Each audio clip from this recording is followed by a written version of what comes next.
이번 주간이 세계 선교 대회가 진행된 주간이기 때문에 당신이 세계 선교사입니다. 이 인사 그야말로 의미를 담고 하셔야 됩니다. 우리에게는요, 우리 후대를 영적 서밋으로 키워야 될 사명이 있습니다. 영적 서밋, 영적으로 최정상을 달리는 우리 후대가 일어나야 됩니다. 그래야 세계를 살릴 수 있습니다. 그런데 성경을 보면요, 7명의 렘넌트가 완전한 모델 아닙니까? 영적 서밋에 도달하면요, 세상 서밋은요, 자동적으로 되어집니다. 그런데 모델이요, 성경밖에 없어요. 이때까지 교회사 가운데 그 모델이 제대로 일어난 적이 없거든요. 우리 교회 모든 직분자 여러분이 그 모델 되어주시기를 바랍니다. 여러분 찾아보면서 아하, 저분이 바로 성경이 말하는 바로 그 영적 서밋이구나. 나도 저분처럼 영적 서밋의 위치에 올라와서 복음을 최고로 누리는 전도자가 되어야겠다. 그렇게 그저 우리 후대들이 보고 마음에 결단할 수 있어야 됩니다. 세상 정상들은요, 누구나가 다 노립니다. 어중이 떠중이 다 노리는데 세상 서밋보다는 뭐가 더 절실하냐? 영적 서밋이 더 절실합니다. 자, 그런데 앞으로는요, 인공지능이 서밋 노릇을 합니다. 영적 서밋은요, 그 인공지능들을 제대로 활용하면 되겠지요. 뛰어난 지식을 가져도 인공지능을 못 따라갑니다. 자, 그런데 렘넌트 데이, 우리 중직자들 렘넌트 데이 다 참여하세요. 렘넌트 데이가 되면요, 세계 렘넌트 망대를 소개하지 않습니까? 그 사람들이 어떤 사람들이냐? AI를 앞설 가능성이 있는 렘넌트들이거든요. 우리 후대들이요, 그런 후대들이 일어나야 세계 흑암 경제를 뒤집습니다. 프리메이슨이요, AI 기능으로 돈을 법니다. 근데 우리 렘넌트 중에 AI 기능을 앞서는 기능 가지는 렘넌트 나오면 그게 최고의 서밋이거든요. 우리 렘넌트 여러분은요, 세상 서밋을 너무 노리지 말고 그건 따라오는 거니까 영적 서밋부터 먼저 드시기를 바랍니다. 복음의 축복을 나는 성경에 있는 요셉만큼 누려야 되겠다. 다니엘만큼 누려야 되겠다. 다윗과 바울만큼 누려야 되겠다. 그런 영적인 욕심을 충분히 가지시기를 바랍니다. 그건요, 죄를 얻는 게 아닙니다. 세상 서밋은 쉽지 않거든요. 왜? AI를 앞서나가는 게 어렵잖아요. 오히려 AI를 활용하는 영적 서밋이 더 낫습니다. 왜 영적 서밋이 필요하냐? 앞으로 엄청난 재앙시대가 반드시 오거든요. 정신병은요, 원래부터 있었지만요, 정신병 시대가 전개됩니다. 앞으로 중독시대에 자살과 질병이 가득한 현장에 치유 서밋으로 우리 렘넌트 여러분을 부르신 줄 믿습니다. 그래서 여러분은요, 영적 서밋 돼야 됩니다. 나는 복음 가진 남은 자, 또 복음 운동의 순례자, 하나님의 능력으로 하나님께서 원하시는 성경 속의 이정표를 따라 여정을 가고 사람 살리는 정복자 되시기를 바랍니다. 영적 싸움에 여러분의 달란트가 기능 서밋으로 역할할 수 있거든요. 다윗이 영적 서밋 되니까 어떤 일이 따라왔습니까? 다윗이 돌 던지는 그게요, 하나님의 기능 서밋이 되었습니다. 그리고 전쟁 문화를 바꾸는 문화 서밋이 되었거든요. 예배하는 우리 렘넌트들이 영적 서밋 되는 게 바로 렘넌트 운동의 최종 목적입니다. 우리가 예배에 참석하고 예배 드리면서 기도하고 나름대로 서원도 결단도 하잖아요. 그런데 교회 오면서 내가 구원받아야 되지, 그렇게 나오면 없잖아요. 그저 내 인생 문제 어떻게 하면 해결할 수 있을까? 그러기 위해서 나오거든요. 원죄 해결받으려고 나온 분이 솔직히 없습니다. 그런데 우리가 예배를 드리고 말씀을 받는 중에 진짜 문제를 알게 되죠. 진짜 문제가 뭡니까? 눈에 보이지 않는 사단, 배경이 지옥인 이 원죄가 인간의 근본 모든 문제의 원인입니다. 그래서 에베소 2장 1절에 뭐라고 그랬습니까? 죄와 허물로 죽었다 그랬습니다.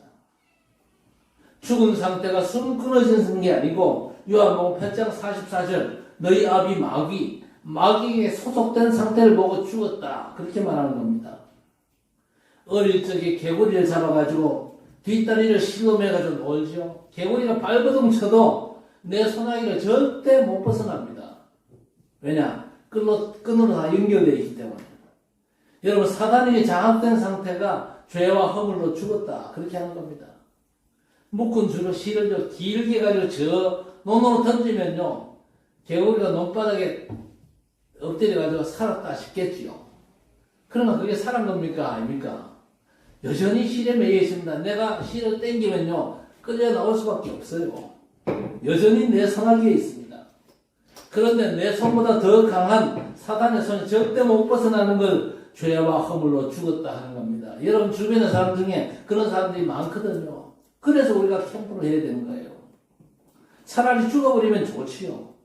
인간은 영적인 존재입니다. 그래서 육이 죽어도 영적인 문제는 계속되거든요. 죄와 허물로 죽은 게 죄 아닙니까? 그 상태가 바로 너희 아비 마귀 사단이 완전 장악된 겁니다. 그걸 성경은 죄라고 합니다. 죽음이라고 그러죠. 그리고 배경이 지옥이지 않습니까? 그런데 그 특징이 뭘까요? 영원한 것입니다. 시공간까지 초월합니다. 몸이 아픈데 약을 써도 해결이 안 돼요. 누구한테 물어보니까 신병이래. 그래서 내림굿하고 간판을 걸고 무속인을 하잖아요. 옛날에 무속인 된 게 부끄러웠는데 지금은요 깃발을 꽂고 자랑스럽게 합니다. 어떤 무속인은요 너무 부끄러워가지고 저 이민을 갔어요. 그런데 사단은 시공간 초월이거든요. 하나님만 시공간 초월이 아니고 사단도 시공간 초월입니다. 그 무당은요 비행기 타고 미국 갔지만요 귀신은 비행기도 안 타요. 이 무당이 미국 가서 이제는 안심하고 살겠다 싶었는데 아니요, 또 아프고 견딜 수 없는 그런 어려움이 닥치는 겁니다. 그러다가 이 무당이 복음 듣고 예수 믿어가지고 하나님의 자녀로 거듭나고 병도 낫고 귀신도 떠난 분이 있거든요. 죄와 사단, 지옥이 근본 문제입니다. 그게 원죄라는 거죠. 지금 여러분의 이런저런 문제는 전혀 문제가 아닙니다. 진짜 인생 문제인 죄와 사단, 지옥에서 빠져나오는 길을 하나님께서 여셨잖아요. 그렇죠? 그게 창세기 3장 15절입니다. 여자의 후손이 뱀의 머리를 성하게 할 것이요. 구원의 메시아 보내서 사단의 권세를 꺾고 거기에 빠져있던 우리를 건져내시겠다는 하나님의 엄청난 약속인 것입니다. 여러분 성경은요 분명하게 그리스도에 대한 언약이 있어요. 여자의 후손으로 온 자가 메시아입니다. 그렇죠? 마태복음 1장 18절에 마리아와 요셉이 정혼하고 동침하기 전에 성령으로 잉태된 것이 나타났더니 그랬습니다. 성령으로 잉태된 구원자가 이 땅에 오신다는 거죠. 성령은 누굽니까? 하나님의 영입니다. 그러니 예수는요 하나님이십니다. 우리의 구원자 예수는요 전능하신 하나님이시거든요. 그래서 마태복음 1장 21절에 아들을 낳으리니 이름은 예수를 하라. 이는 저가 자기 백성을 저희 죄에서 구원할 자이십니다. 그랬습니다. 죄와 사단, 지옥 권세에서 우리를 건질 메시아의 특징이 뭡니까? 지난 시간에도 말씀드렸습니다만요. 남자의 후손이 아닌 여자의 후손입니다. 반드시 여자의 후손 가운데 그것도 동정녀를 통해서 이 땅에 오시는 분이 우리의 구원자 메시아가 된다. 그 말입니다. 그렇게 이 땅에 오신 예수께서 물었습니다. 사람들이 나를 누구라고 하느냐? 엘리야, 예레미야, 세례요한 선지 중에 하나이다. 유대인들은 예수님을 선지자로 본 거지 메시아로 본 게 아니었어요. 그럼 너희는 나를 누구라고 하느냐? 베드로가 대답했잖아요. 주는 그리스도시요 살아계신 하나님의 아들이십니다. 이때 예수께서 바요나 시몬아 내가 복이 있구나. 이를 알게 하는 혈육이 아니요 그랬습니다. 이를 알게 하는 혈육이 아니요. 사람한테 배운 지식 그걸로 안 게 아니다. 하늘에 계신 내 아버지께서. 그렇죠? 하나님께서 알게 해주셔야 그리스도를 알 수 있다 그 말입니다. 그러면서 뭐라고 그랬습니까? 너는 베드로 이 반석 위에 내 교회를 세우리니 음부의 권세가 이기지 못하리라 하셨습니다. 여러분 예수를 그래서 고백하고 믿으면요 사단 권세가 꺾입니다. 그리고 하나님께서 우리를 건지는 게 구원이죠. 그리고 천국 열쇠를 주노라 그랬습니다. 예수 이름으로 기도하면 응답하시겠다는 약속입니다. 그런데 기도를 잘못 배운 사람은 교회 안에 거의 태반입니다. 기도가 국어사전에서는 뭐라고 얘기하고 있습니까? 사람의 능력과 비교할 수 없는 분에게 내 소원을 구하는 게 기도예요. 그게 국어사전에서 정의하고 있는 기도입니다. 그런데 교회가 성경에서 가르치는 기도를 가르쳐야 되는데 국어사전의 걸로 가르치면 됩니까? 그러니까 네 소원을 하나님께 구해라. 그게 많은 교회에서 가르치는 기도입니다. 그건 아주 틀린 잘못된 기도입니다. 그런 기도 배워가지고 기도하고 있는 분은 기도 바꾸시기를 바랍니다. 국어사전의 거 기도하면 안 돼요. 종교에서 가르치는 기도하면요 틀린 기도입니다. 그런 기도해가지고 응답받는 건요 그건 진정한 응답이 아닙니다. 성경이 가르치는 기도가 뭡니까? 그리스도 안에서 하나님께서 우리에게 주신 게 있거든요. 그걸요 밤낮 없이 24 내 삶에서 누리는 게 기도입니다. 진짜 기도가 회복되어지기를 바랍니다. 뭐 달라고 하는 건요 힘들어요. 그런데 이미 주신 걸 찾아 챙기면서 24 누리는 건 너무 쉽거든요.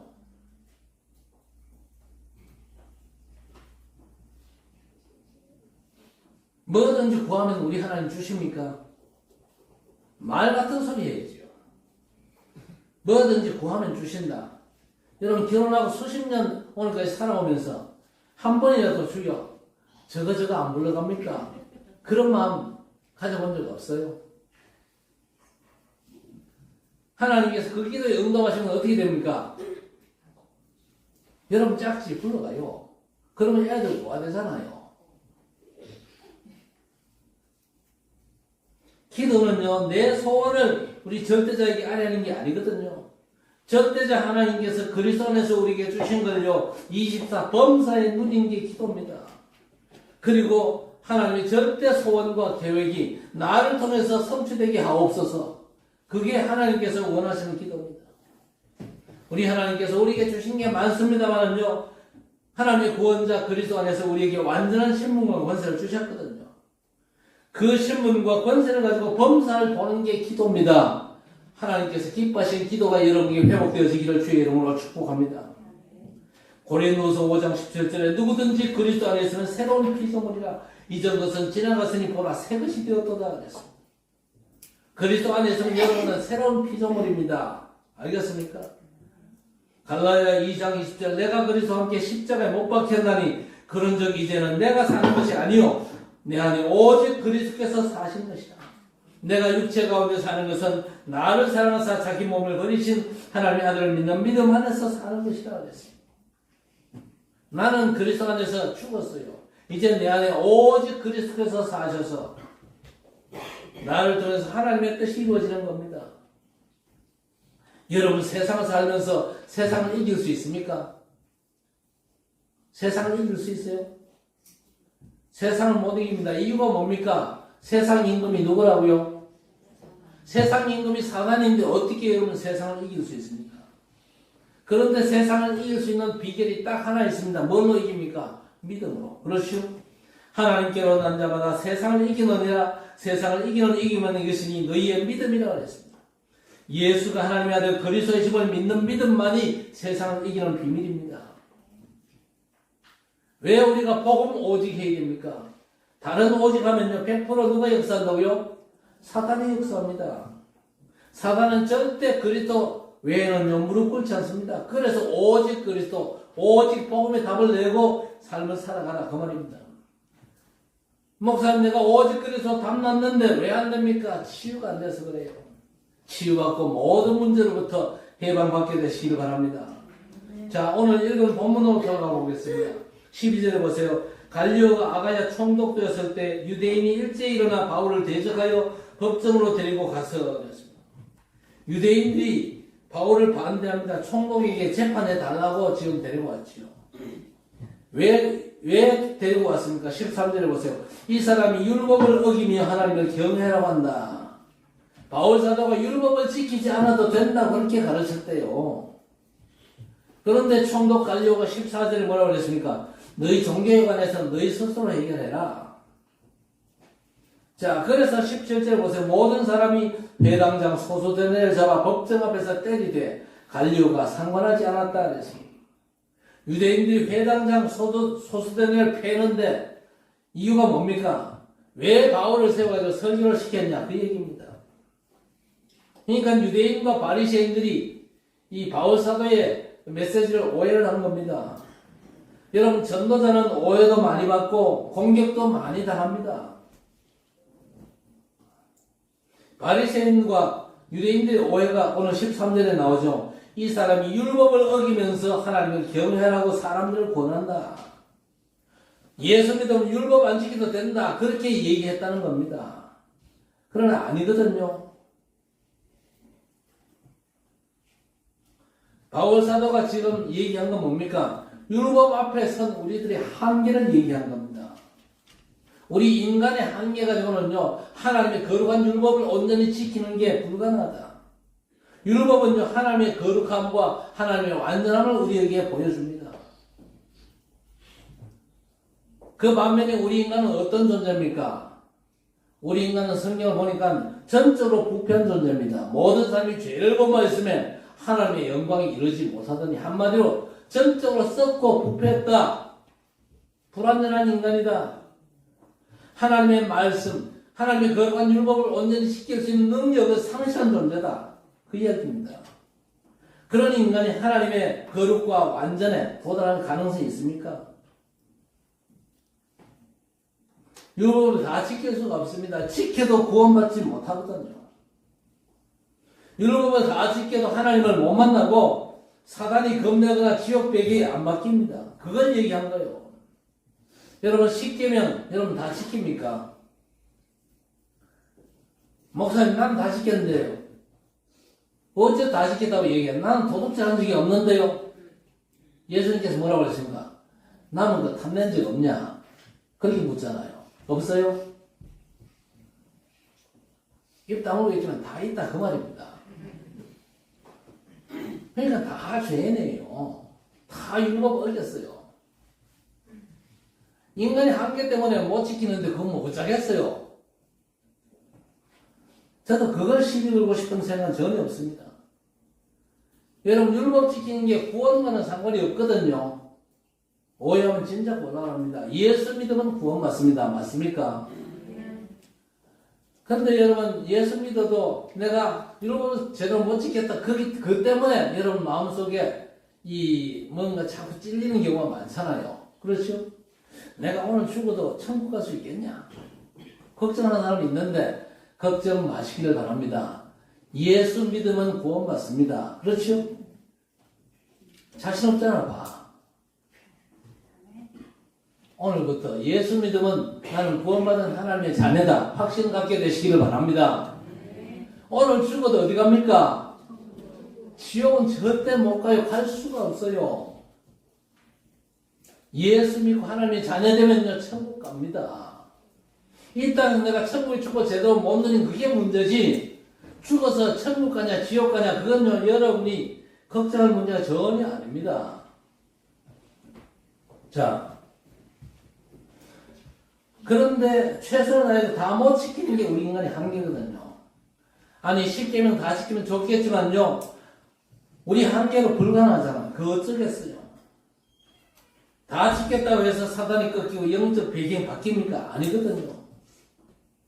율법으로 절대 구원받을 수 없다는 얘기입니다. 율법 614가지 다 지켜도 하나님의 응답이 없어요. 사단이 절대 무릎 안 꿇는 거예요. 그렇다고 해서 윤리와 도덕을 폐기시키자. 그 주장을 바울이 한 게 아니거든요. 여러분 세상 사람들 윤리 도덕이 필요합니까? 불필요합니까? 필요합니다. 세상 사는 데는요. 너와 나 사이에 윤리 도덕이 반드시 존재해야 돼요. 그래야 세상이 유지가 되지. 윤리 도덕을 폐기시켜버리면 세상이 엉망으로 돌아갑니다. 술, 담배가 신앙과 상관이 있습니까? 없습니까? 근본적으로는요 상관이 없습니다. 오해는 하지 마세요. 그러다고 해서 어디 가서 김 목사가 예수 믿어 술, 담배 먹어도 좋다. 박수 쳤다고 얘기는 하지 마세요. 신앙과 관계없는 거지. 이걸요, 저울추 삼지는 마시기를 바랍니다. 먹는다고 해서 저 사람 신앙이 안 좋구나. 안 먹는다고 저 사람 신앙 좋구나. 그렇게 판단할 수는 없다는 얘기입니다. 자, 그런데 담배 피우는 사람과 안 피우는 사람, 폐암 걸릴 확률이요, 피운 사람이 4배가 된답니다. 4배가 넘는답니다. 담배 필 생각이 있는 분들은 각오하고 피시기를 바랍니다. 코가 굴뚝입니까? 코가 굴뚝이면 코가 위로, 콧구멍 위로 놔야죠. 근데 콧구멍이 전부 다 아래를 향해 있잖아요. 콧구멍이 그저 굴뚝은 아닙니다. 그러니까, 굳이 그저 담배 피워가지고, 여러분 폐에 담배향이 가득 차게 만들면 되겠습니까? 건강 해로운 걸로 성전된 몸을 버리는 건 하나님이 기뻐하시는 게 절대 아닙니다. 술도 뇌에 수분이 빠져가지고 뇌가 쭈글쭈글해지고 그게 회복되려면요 시간이 엄청 걸린답니다. 그리고 치매도 오거든요. 그런데 윤리 도덕으로 인간 문제 해결 못합니다. 정신병, 중독, 자살, 동성애, 질병 이 문제를 해결할 수 없다는 사실을 유대인들이 오해를 했거든요. 바울이 율법을 안 지켜도 좋다고 가르친 게 아닙니다. 율법으로는 구원 못 받고 기도 응답 받을 수 없고 안 보이는 영적 세력이 무릎 꿇지 않는다는 얘기입니다. 자, 그렇다면 율법의 기능이 뭘까요? 로마서 3장 19절 20절에 무릇 율법이 말할 말은 율법 아래 있는 자들에게 말하는 것이니 이는 모든 입을 막고 온 세상으로 하나님의 심판 아래 있게 하려 합니다. 그러므로 율법을 행위로 그의 앞에 의롭다 하심을 얻을 육체가 없나니 율법으로는 죄를 깨달음이라 그랬습니다. 율법의 기능 죄를 깨닫게 한다. 그렇게 말씀하고 있습니다. 어떻게 해요? 로마서 3장 21절 22절 보니까 이제는 율법 외에 하나님의 한 의가 나타났으니 율법과 선지자들에게 증거를 받은 것이다. 곧 예수 그리스도를 믿음으로 말미암아 모든 믿는 자에게 미치는 하나님의 의인이 차별이 없느냐. 여러분 죄를 어떻게 깨닫습니까?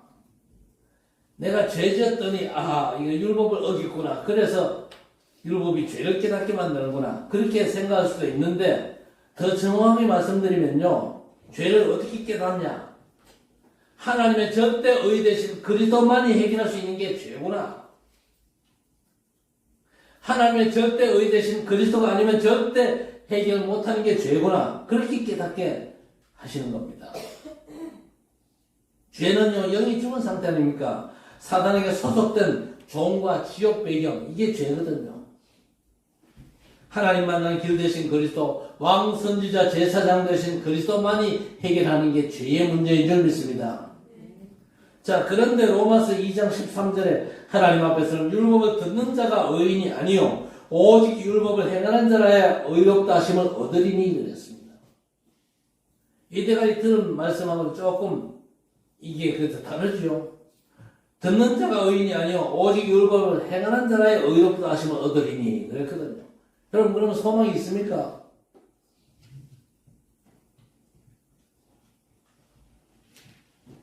내가 율법대로 살지 못했는데 그러면 어떡합니까? 나는 구원 못 받는 거 아닙니까?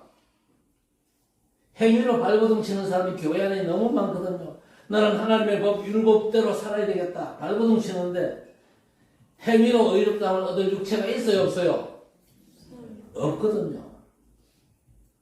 그러면서 율법은 들음으로 옳다함 얻는 게 아닌 행함을 얻는다. 그렇게 말했습니다. 도대체 이 말이 무슨 말입니까? 하나님의 절대 의 되신 그리스도께서 우리 대신 율법을 온전히 행하신 줄 믿습니다. 우리가 율법을 다 지키지 못해가지고 죄에 빠졌잖아요. 그 죄 때문에 우리가 죽어야 되잖아요. 그렇죠? 우리가 죽어야 되는데 누가 우리 대신 죽으셨습니까? 하나님의 구원자 예수 그리스도께서 우리 대신 십자가에 돌아가셨잖아요. 그것이 우리를 위해서 행하신 예수 그리스도의 온전한 행함입니다. 그래서 우리는요, 하나님의 절대의 되신 그리스도를 잡고 끝내야 됩니다. 그게 진정한 우리의 행함이거든요. 알아듣게 되시기 바랍니다. 하나님의 의 되신 그리스도를 붙잡고 끝내야 됩니다. 그리스도께서 십자가로 끝냈음을 믿는 게 우리 행위입니다. 여러분의 행위로 가능하겠습니까? 유대인들이 614가지 계명 다 지키고도 망했잖아요. 율법이 흠이 없다고 자부했던 바울사도 그래도 만족함이 없었어요. 율법을 다 지켰다고 자부해도 그 마음이 허했습니다. 그래서 하나님의 절대 의 되신 그리스도를 만나고 복음 위해서 죽을 각오한 사람이 바울이거든요. 바울이 그리스도를 만나고 깨달은 게 뭐냐? 복음이 모든 것이구나. 하나님의 의 되신 그리스도를 틀어잡고 끝내는 게 우리의 행함입니다. 그래서 고린도전서 1장 18절에 십자가의 도가 멸망하는 자들에게 미련한 것이요 구원받는 우리에게는 하나님의 능력이라 그랬습니다. 고린도전서 1장 22절 이하에 보니까 유대인은 표적을 구하고 헬라인은 지혜를 찾으나 우리는 십자가에 못 박힌 그리스도를 전하니 유대인에게는 거리키는 것이요 이방인에게는 미련한 것이요 오직 부르심을 받은 자들에게는 유대인이나 헬라인이나 그리스도는 하나님의 능력이요 하나님의 지혜라 그랬습니다. 그리고 고린도전서 1장 30절에 너희는 하나님으로부터 나와서 그리스도 예수 안에 있고 예수는 하나님으로부터 나와서 우리에게 지혜와 의로움과 거룩함과 구원함이 되셨으니 그랬습니다. 또 반복해서 말씀드립니다. 예수 믿는 그 믿음의 행위 가지고 의로움 살려고 의로운 사람 되려고 애쓰지 마세요. 그리스도가 나의 절대 의 되심을 굳게 붙잡게 되시기를 바랍니다. 그리스도를 붙잡는 게 의고 구원이고 거룩함입니다. 고린도후서 5장 21절에 하나님이 죄를 알지도 못하신 일을 우리를 대신해서 죄로 삼으신 건 우리로 하여금 그 안에서 하나님의 의가 되게 하려 하심이라 그랬습니다. 유대인과 오늘날 교회조차도 오해하고 착각을 하는데 바울이 지금 뭘 가르치고 전달하고 합니까? 첫 번째, 종교와 복음은 다르다는 겁니다. 복음이 뭡니까? 하나님께서 우리 죄인을 찾아오신 겁니다. 어떻게 해요? 창세기 3장 15절에 여자의 후손이 뱀의 머리를 상하게 할 것이고 메시아 오셔서 범죄로 사단에게 장악된 우리를 건져내실 것 말씀으로 약속하셨어요. 그래서 여러분 말씀 속에 완전한 답이 있습니다. 반면에 종교는요 내 스스로 해결하려는 발버둥입니다. 복음은요 내가 해결 못하기 때문에 하나님께서 다른 한 의 그리스도를 준비하셨거든요. 종교는 언제나 자력입니다. 내 힘으로 해결해봐라. 너 스스로 뭔가 한번 길을 뚫어보라는 겁니다. 그래서 불교는요 네가 부처가 되라 그렇게 가르치잖아요. 그런데 창세기 6장 14절에 홍수지향에서 유일한 살 길을 주셨습니다. 뭡니까? 너를 위하여 방주를 지어라. 그리고 방주에 들어가라. 창세기 12장 뭘 말씀합니까? 저주의 현장 본토 친척 아비 집을 떠나 내가 보여줄 땅으로 가라. 구원자 메시아 보내실 땅으로 가라는 겁니다. 거기서 오실 메시아를 바라보면서 네 인생 문제 해결받아라 그 얘기입니다. 그래서 성경은 역사와 사건 또 선지자를 통해서 말씀으로 우리를 찾아오시는 우리 하나님을 만나야 됩니다. 양 잡아서 집 인방과 술저에 설주에다 피를 받아라. 광야에서 성막 중심으로 살고 하나님 앞에 나갈 때 언제든지 피를 가지고 나가라. 그 하나님의 약속이 구약입니다. 로마서 8장 29절에 하나님이 우리를 아시고 아신 자들 정하시고 정하신 자들 부르시고 부르신 자들 의롭다 하시고 의롭다 하시는 그들을 영화롭게 하셨느니라 그랬습니다. 왜? 그렇게 하지 않으면 구원받을 수가 없거든요. 그래서 존 칼빈 목사님이 성경을 5가지로 정리했습니다. 인간의 전적 타락, 완전 부패했다는 겁니다. 5대 칼빈, 장로교 5대 교리가 첫 번째, 전적인 타락입니다. 구원의 길이 없어요. 그래서 뭡니까? 무조건적인 은혜입니다. 인간에게는 방법이 없기 때문에 무조건적인 은혜입니다. 하나님의 은혜가 아니고는요, 우리가 예수 믿을 수가 없어요. 목사님 무슨 소리 합니까? 내가 복음 듣고 내가 믿은데요. 그 믿음은요 하나님 주신 선물입니다. 그래서 우리의 구원은 전적인 하나님의 은혜라는 겁니다. 그런데 제한 속죄입니다. 제한 속죄. 제한 속죄가 뭡니까? 아무나 어주인 다 구원받는 게 아니다 그 말입니다. 그렇죠. 하나님의 택하신 자가 있어요. 오늘 여러분이 이 말씀 들을 수 있다는 게 하나님께서 여러분을 택하신 증거인 줄 믿습니다. 미리 하신 여러분을 하나님이 부르셨고 의롭다 하시고 영화롭게 하신 줄 믿습니다. 하나님께서 구원을 위해서 부르면요 아무도 거부할 수 없는 불가항력적인 은혜입니다. 항거할 수 없어요. 하나님의 은혜를 거부할 수가 없다 그 말입니다. 자, 한번 구원받았다 그러면 끝까지 인도하시는 성도의 견인입니다. 절대 하나님께서 여러분을 포기하지 않습니다. 내가 죄짓고 내가 범죄하고 내가 넘어지면은 구원이 취소될 수 있었지 않을까. 절대 착각입니다. 구원은요 절대 취소되는 게 없어요. 한 번 구원은 영원한 구원입니다. 어떤 교회는요 구원받고 죄지으면 구원을 잃어버린다고 가르치는 교회가 있는데 그게 바로 이단입니다. 성경은 그렇게 가르치지 않습니다. 만약 여러분이 행위로 여러분의 삶으로 구원받았으면요 내 삶이 잘못되면 구원을 잃어버릴 수도 있어요. 왜냐? 내 삶으로 내 행위로 구원받았으니까. 그런데 우리는요 행위로 구원받은 게 아니거든요. 뭘로 구원받았습니까? 하나님의 절대적인 은혜로 구원받은 거예요. 그래서 한 번 구원은 영원한 것입니다. 또 말합니다. 죄를 첫째 회개해야 된대요. 죄를 첫째 회개해야 된대요. 가능합니까 그게요? 죄가 기억도 안 나는 게 너무 많은데 기억하는 죄보다 기억 안 나는 죄가 더 많잖아요. 만약에 첫째 죄를 회개해야 된다. 눈이 범죄하면 어떻게 됩니까? 눈깔 뽑아버려야 돼요. 팔이 범죄하면 어떻게 돼요? 팔 찔러버려야 돼요. 교회 안에 전부 다 장애인 구성입니다. 여러분 첫째 회개 뭔지 아십니까? 그리스도를 전적으로 붙잡는 게 첫째 회개입니다. 끝까지 하나님의 은혜를 의지하는 겁니다. 아시겠습니까? 은혜에 따라 믿음으로 구원받은 거예요. 그렇죠? 혹시 범죄가 넘어져도 십자가 든든히 붙잡게 되시기를 바랍니다. 여러분 스스로 발버둥 치지 마세요. 하나님께서 그리스도를 보내서 십자가에서 다 끝내셨거든요. 해결하신 그리스도를 붙잡는 게 복음이고 믿음입니다. 반면에 종교는요 사람이 하나님처럼 되려는 거예요. 그래서 창세기 3장에 뱀 속에 자기 정체를 숨긴 사단의 총공들이 있잖아요. 선악과 땅은 네가 죽는 게 아니고 네가 하나님처럼 돼 그랬습니다. 네가 하나님처럼 된다고 그랬습니다. 완전 사단의 개소리입니다. 사단의 개소리예요. 그래서 갈라디아 1장 6절에 우리가 너희에게 전한 복음 외에 다른 복음 전하면 하늘에서 온 천사라도 저주를 받을지니라 그랬습니다. 인류 최초의 다른 복음을 사단이 살짝 집어넣은 거예요. 이거 먹으면 네가 하나님처럼 된다는 겁니다. 네 스스로 문제 해결하는 게 멸망받을 사람의 복음입니다. 하나님 주신 복음은요 여자의 후손으로 이 땅에 오실 예수 그리스도밖에 없습니다. 이런 복음 잡고 영전부터 영원까지 승리하시기를 주의 이름으로 축복합니다. 두 번째 뭐냐? 율법과 복음입니다.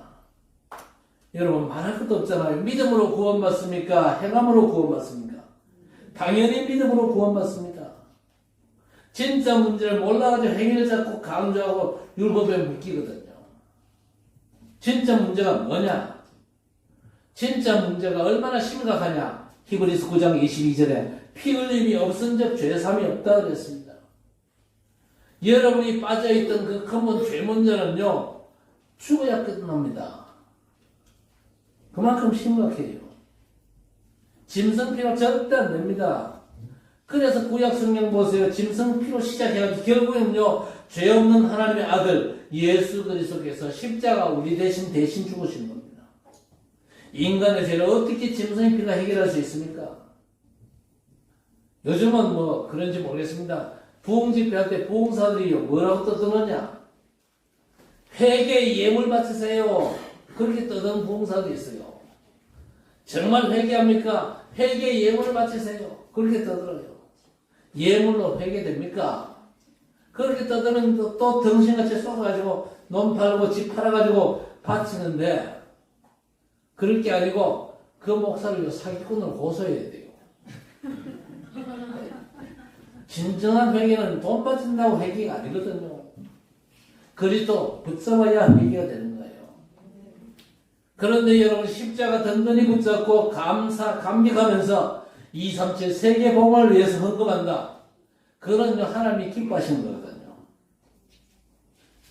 그렇지 않고 회개의 예물 드린다 그러면서 수억을 드려도 하나님 기뻐하지 않습니다. 또 천주교에서 뭘 가르칩니까? 부모의 죄를 자식이 대신 돈으로 해결한다. 절대 해결이 안 됩니다. 하나님 앞에서는요, 나는 나고 우리 아들은 아들이고 그렇습니다. 나는 내 믿음으로, 우리 아들은 자기 믿음으로 그런 거지, 아들의 믿음을 아버지가 대신해 줄 수 없어요.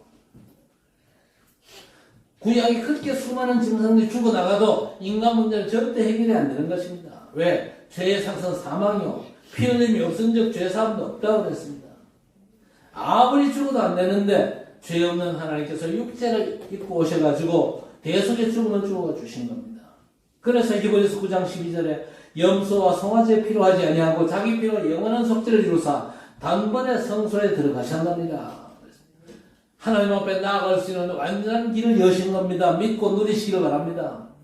마가복음 10장 45절에 예수께서 뭐라고 그랬습니까? 인자가 온 것은 섬김받으러 온 것이 아니요 오히려 섬기려 하고 많은 사람을 위한 대속제물로 죽기 위해 왔다 그랬습니다.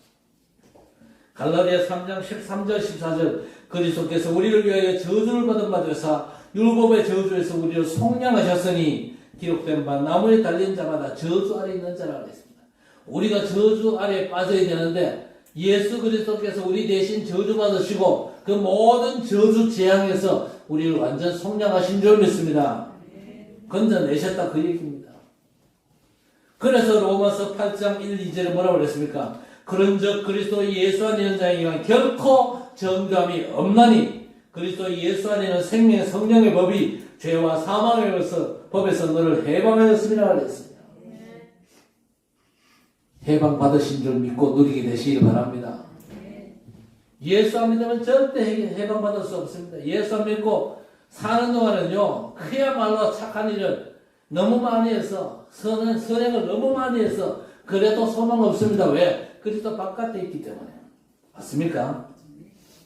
그래서 로마서 6장 14절에 뭐라고 했습니까? 죄가 너희를 주장하지 못하리니 그랬습니다. 죄가 너희 보고 죄라 정죄 못하는데 이유가 뭡니까? 우리가 법 아래 있으면요 언제나 정죄를 당합니다. 왜? 우리가 법을 안 지켰기 때문에. 그러나 우리는요 은혜 아래에 있습니다. 알겠습니까? 하나님의 전적인 은혜 아래에 있기 때문에 우리가 혹시 하나님의 법대로 못 살아도 그리스도 안에 있다면요 우리는 절대 정죄 받지 않습니다. 그게 뭐냐? 죄가 너희를 주장하지 못하리니. 누리면 돼요. 그리스도 누리면 돼요. 살아가면서 실수하고 범죄하잖아요. 그건요 어쩔 수 없습니다. 인간의 한계입니다. 그런데 누가 네 보고 너 왜 그저 예수 믿는다고 이게 죄졌냐? 진짜 눈물 콧물 다 썼고 회개 좀 해라. 그래 얘기하거든요.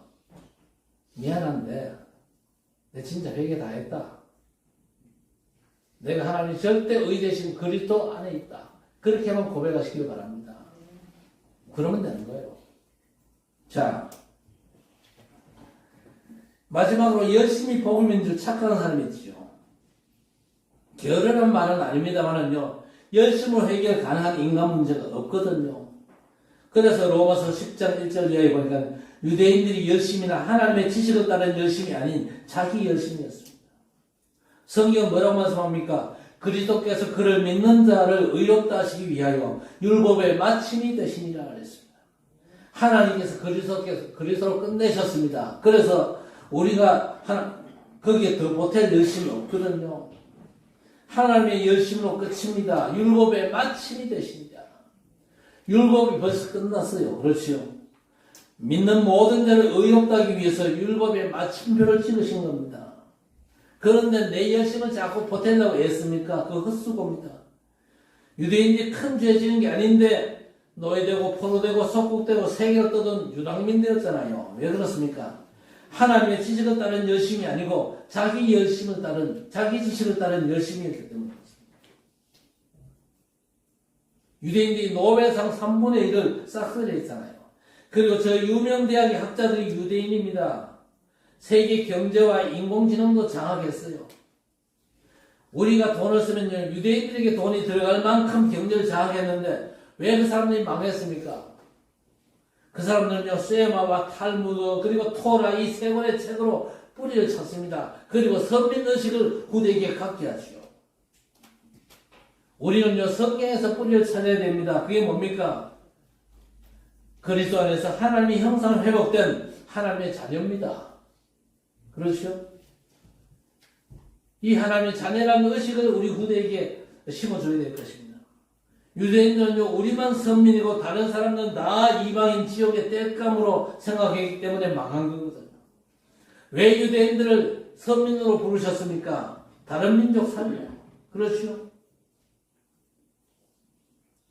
그런데 우리만 선민이고 다른 민족은 지옥의 땔감, 망해도 싼 거죠. 또 자녀들에게 위인 얘기합니다. 이순신 장군 얘기는 절대 안 하지요. 유대인 중에 성공한 아인슈타인 같은 사람은 얘기하면서 우리 조상들이 이런 사람이야. 우리가 유대인임을 심어주죠. 우리는요, 뭐 해야 됩니까? 그리스도를 설명하면서 남은 자, 순례자, 정복자의 정체성을 심어야 됩니다. 그 다음에 세절기입니다. 유월절, 오순절, 수장절. 온 가족들이 절기를 지키죠. 우리는 세계 최강국 저 애굽을 이기고 나왔고 광야에서 하나님이 함께 하셨고 가나안 땅 싸우지 않고 점령했다는 데서 자부심을 갖게 합니다. 우리는 뭡니까? 유월절 구원의 비밀 그리스도를 후대에게 정확하게 전달해야 됩니다. 그리고 오순절 뭡니까? 성령의 내주와 인도, 역사심과 수장절 뭐죠? 천국 배경 누림으로 자부심을 갖게 만들어야 됩니다. 내가 누구냐? 그리스도 안에서 구원받은 하나님의 자녀. 성삼위 하나님께서 함께 하시고 인도 역사하시고 내 배경이 저 하늘보다 완전한 천국임을 자부심을 가져야 됩니다. 우리 후대들에게 그런 비밀을 심어야 된다 그 말입니다. 그리고 뭡니까? 안식일이 유대인이 너무 중요하죠. 안식일을 범하면 돌로 쳐 죽일 만큼 안식일에 대한 자긍심이 대단합니다. 우리는 뭡니까? 주일입니다. 예배와 기도를 통한 집중의 힘을 얻어가지고 자긍심을 가져야 될 것입니다. 그렇죠? 그리고 유대인들이 13살 성인식 하죠. 우리는 오직을 찾게 해야 됩니다. 하나님께서 누구에게나 준 재능이 있죠. 그 재능이 오직을 발견하면요, 그게 스트로니 탤런트가 되는 거예요. 보좌에서 내는 탤런트가 되죠. 그리고 성인식 후에 유대인들이 사명식을 하는데 전문성을 갖게 하는 거죠. 우리는 오직 답으로 가진 그 재능, 그게 유일하게 응답의 도구가 되거든요. 그러면서 유대인들이 파송식하고 현장화, 세계화시키죠. 우리는요, 나를 살리신 우리 하나님께서 다른 사람을 살리는 재창조, 살리는 역사의 도구로 쓰임을 받는 겁니다. 유대인들은 잘하고도 망했습니다만은요, 우리는 잘할 필요 없습니다. 언약 제대로 잡고 하나님께 쓰임 받으면 됩니다. 오늘 유대인들이 뭘 착각했냐? 유대인들이 굉장히 열심을 가지고 하나님 앞에 살았는데 그게 번지수가 틀렸어요. 복음 놓치고 자기 틀린 지식 가지고 하나님 앞에 뻗대다가 망했거든요.